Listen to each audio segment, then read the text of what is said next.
her husband is requesting an allowable business investment loss for his 2015 income tax return. We separated early this year. If he receives money back later, could this be included for equalization? And the answer to that is yes, it might be, because that's something of money owed to you from CRA, and that could be considered money for equalization purposes.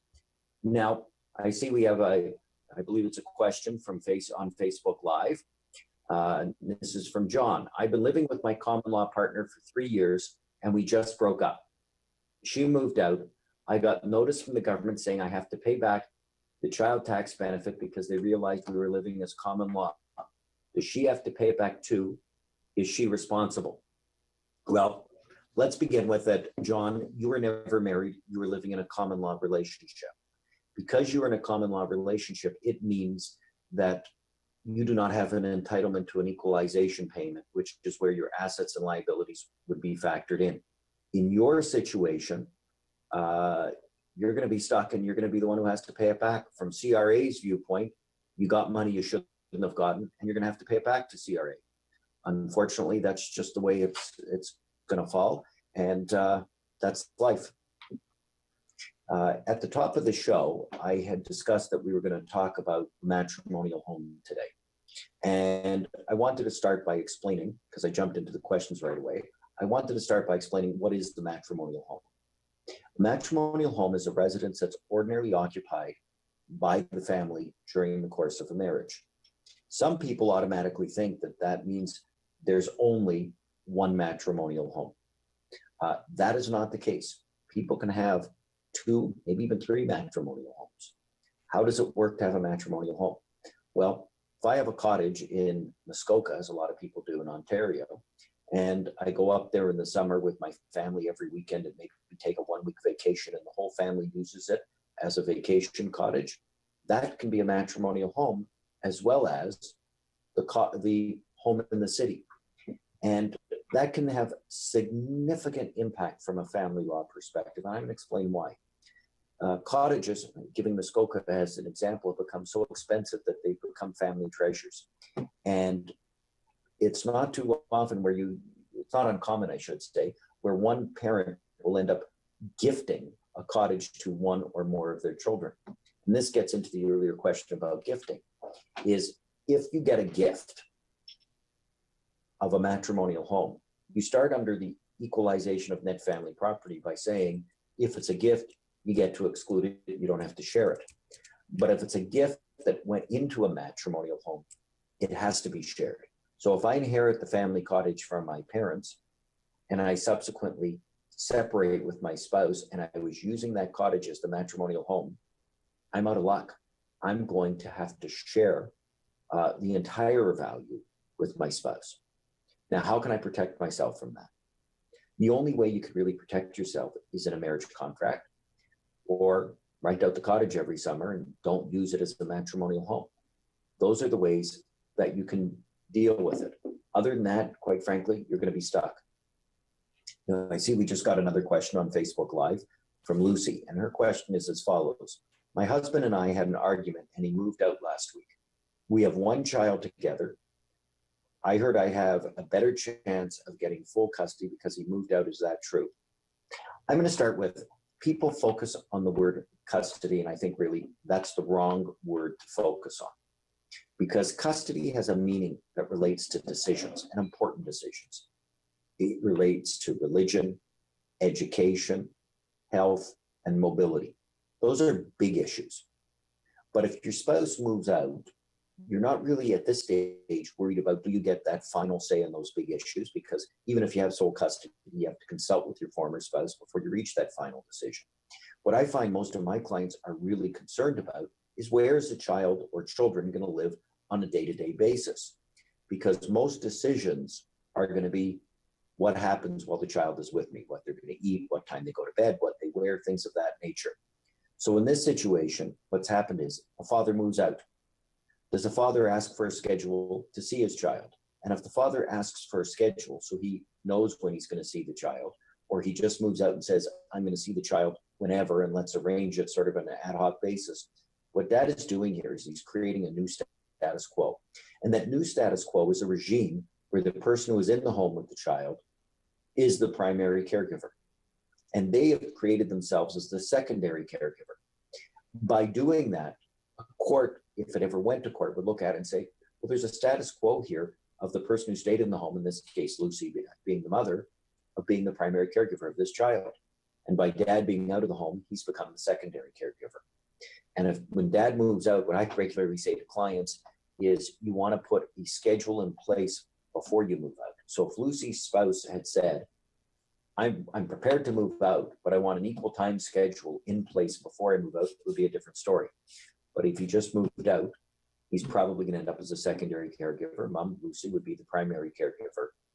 And who has custody is really a secondary issue. And I will frequently tell clients, do you really want to pay to fight about that issue? In some cases you need to, but a lot you don't. Lucy, I hope that helps you get a better understanding of your situation. Now I want to move back again to the topic for the show, which is the matrimonial home. I gave an example of a cottage property that can be a matrimonial home and how there can be two properties that are matrimonial home. There's other frequent strange anomalies that happen in family law because of a matrimonial home that people need to know about. And I find it's becoming more and more common. People are living together before they're married. In fact, I find most of my cases, people now live together before they're married. And frequently they may have bought a house before they got married. And who owned it and what happened with the home can play a very big role in that. So you take a situation where young couples together, they buy a house, they're living together, and one of the two parties is putting in, say, 75% of the money into that house. Well, the family law act says this. It's done on a scheme of whoever, you take your net worth on date of separation, less your net worth on date of marriage, and whoever had a greater increase in their net worth has to pay half the difference to the other. And there's certain exceptions to that rule.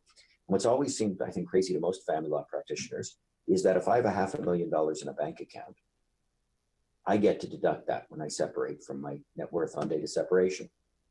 But if I have $500,000 of equity in the matrimonial home in the date of separation that I brought into the marriage, I don't get to deduct that. And how you arrange your affairs is important, because if you come into the marriage and you buy a house before marriage, you're putting in jeopardy whether you're ever going to have that deduction. And if you're the person who has, say, you're putting down 500,000 and you put 400 of the 500, you're in essence putting your 400 in jeopardy, and they're only putting their 100 in jeopardy. And even if one person owned that home, during the course of the marriage, they sold it and bought a new matrimonial home, then they do get to deduct what they brought in the marriage. It seems absolutely crazy. So if I get married, I own a home, and I still am living in that home on the date of separation with my spouse, I don't get to deduct what I own. But if I sold that house and moved into another one, I can deduct it. Seems a little crazy, but that's the way it is. The other problem that happens is in a scenario where two people buy it together, in most cases, they're going to look at it and say, well, if you were on title as joint donors and it was a $500,000 down payment on it, they're going to give each of you credit for $250 instead of the one person who gave $400. So there's a lot of strange issues that go on with the matrimonial home that people need to realize. And you need to think about it.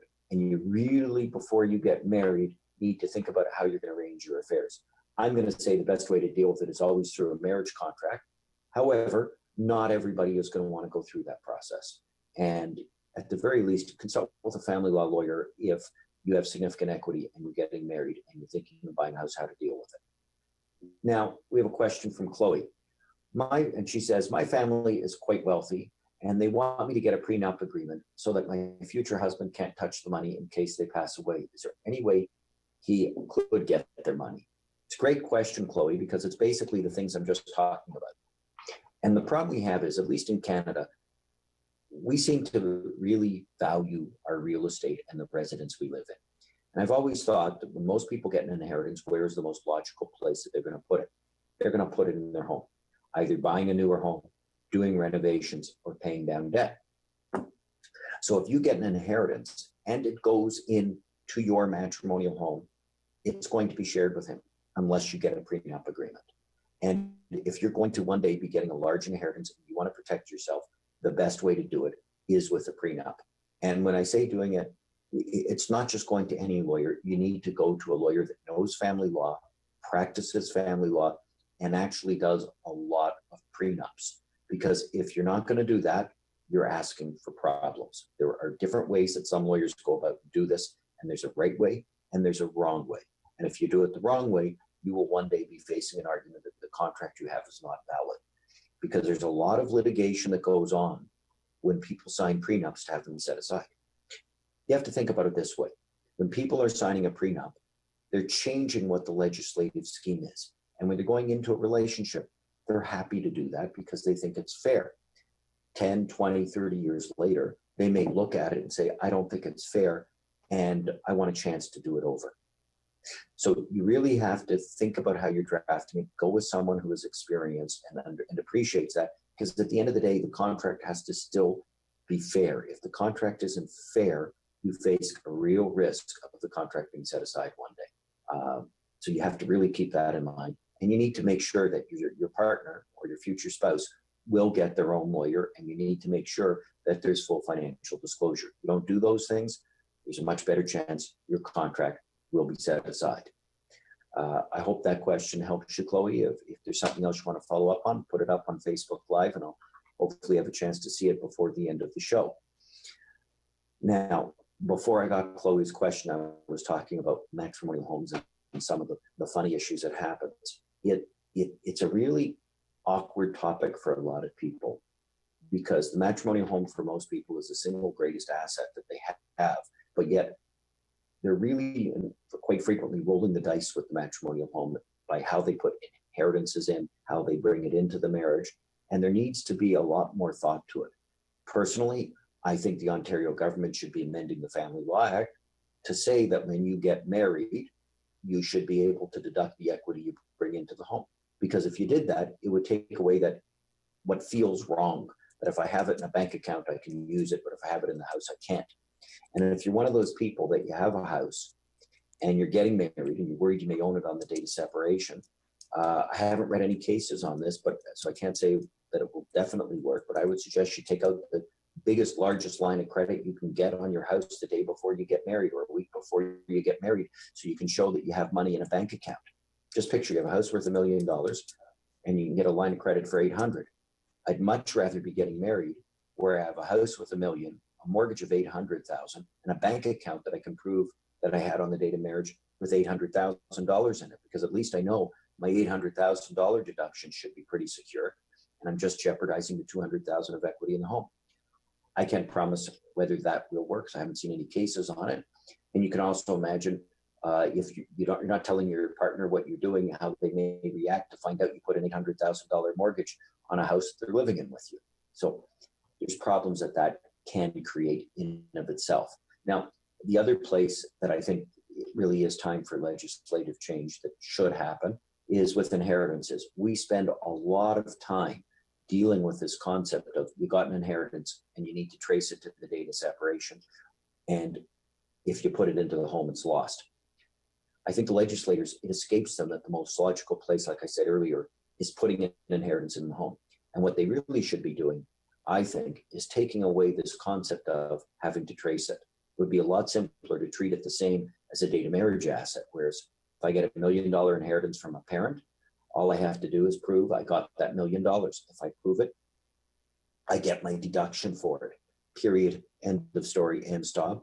Unless the other side can argue that I frivolously depleted the money.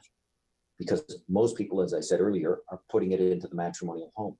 And when they put it into the matrimonial home, that's where they make the mistake from a family law purpose. And you have to contrast it with, if my parent passes away and I'm married and I get a $500,000 inheritance and I have a $500,000 mortgage, can you imagine what it does for my marriage to say to my spouse, well, I'm going to invest it because if I understand from watching Ask Andrew that if I put it into the house, I'm going to have to share it with you, and I don't want to take that risk.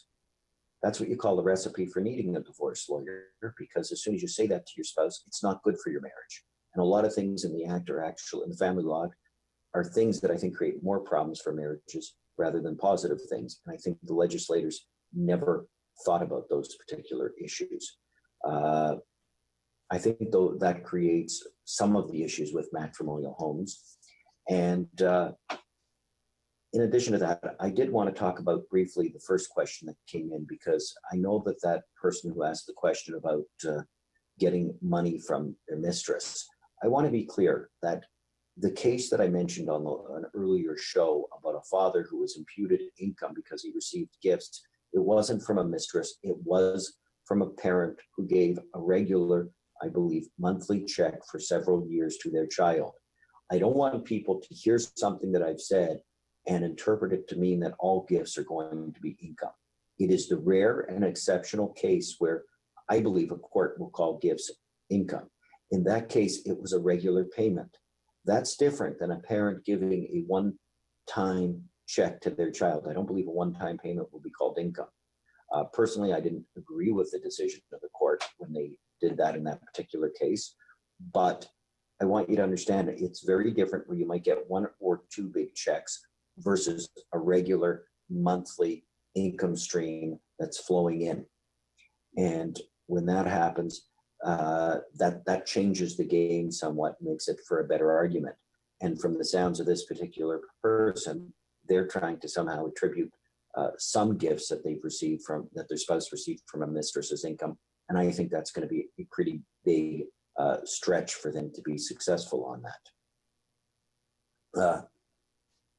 Now, we've talked about all the problems that there are with the matrimonial home from a family law perspective. I'm going to also look at it from another way, which is what happens when you separate? How is the matrimonial home dealt with?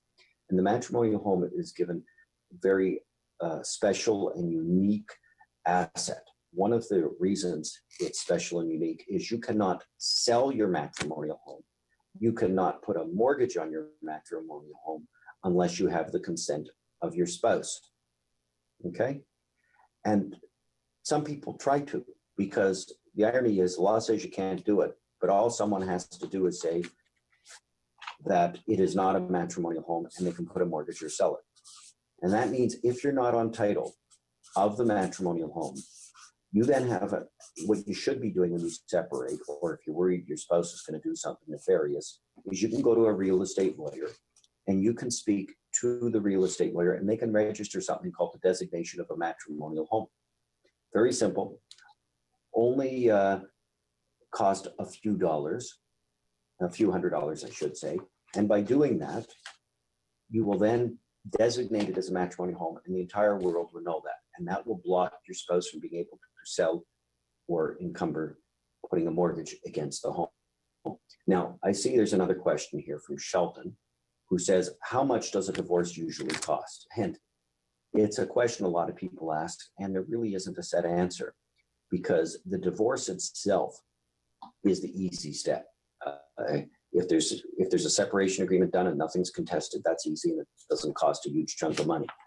There's various disbursements to the court, which is about $400 or $500 in total. But the real cost is when there's issues, when you're fighting about custody, or you're fighting about access, or you're fighting about child support, or you're fighting about spousal support. All of those type of particular issues is what adds up to costing a significant amount of money and time. And a lawyer can't tell you what it's going to cost because we don't know how much work is going to be involved in a case to start. I remember I had one client who came into my office and he said to me, Andrew, this is going to be the easiest case you've ever had. He said to me that his wife's lawyer had drafted the agreement, everything is agreed to, they got a deal. It's going to be really easy. And I said, great. That night he had an altercation with his wife. He was arrested, and his wife went to court without notice, got all sorts of horrible orders against him. And by the time we were able to get that case settled, that gentleman that said it was going to be the easiest case ever had spent probably $70,000, $80,000. Bottom line is, if you want to fight and there's issues, whether they warrant a fight or not, you can spend a small fortune on it. Or if you want to be good to one another and realize you want to preserve your assets, then the smartest move you can make is try to behave reasonably, give financial disclosure, work towards resolution, and legal fees will not be exorbitant like the one I just mentioned. Now I see we have another question from Jennifer. Am I considered separated if my spouse and I are still living together? Well, a lot of people will be living together in the same home. I did it for a few months when I separated, and it's very common because there's significant financial consequences to moving out, as well as with respect to the schedule. So frequently people will sit down, they'll have a discussion, they'll decide they don't want to continue in the marriage, they want to be living separate and apart. And one person may move out of the matrimonial bedroom, and people will go on and live their lives separately and say they're separated, but they will be in the same home while they're trying to figure out a resolution of the matter. So you can be in the same home and live separate and apart. And in fact, it is really a very common situation that people do that. The question is how long? Some people can do it for a few months, and some people, believe it or not, do it for a few years. So you can still be separated. It just may make it harder if there's a dispute as to what the date of separation is. We're going to be having our next show is going to be coming up on November 16th. We're doing it now, as you can see, from today at 1 o'clock rather than in the evening. And on our next show, we're going to have a real estate professional here as my guest to take questions about divorce and how it impacts on the sale of a home, and how a real estate agent and divorce lawyer have to work to try and facilitate the sale of the home. Because in some cases, people will agree that the home should be sold. In some cases, they won't.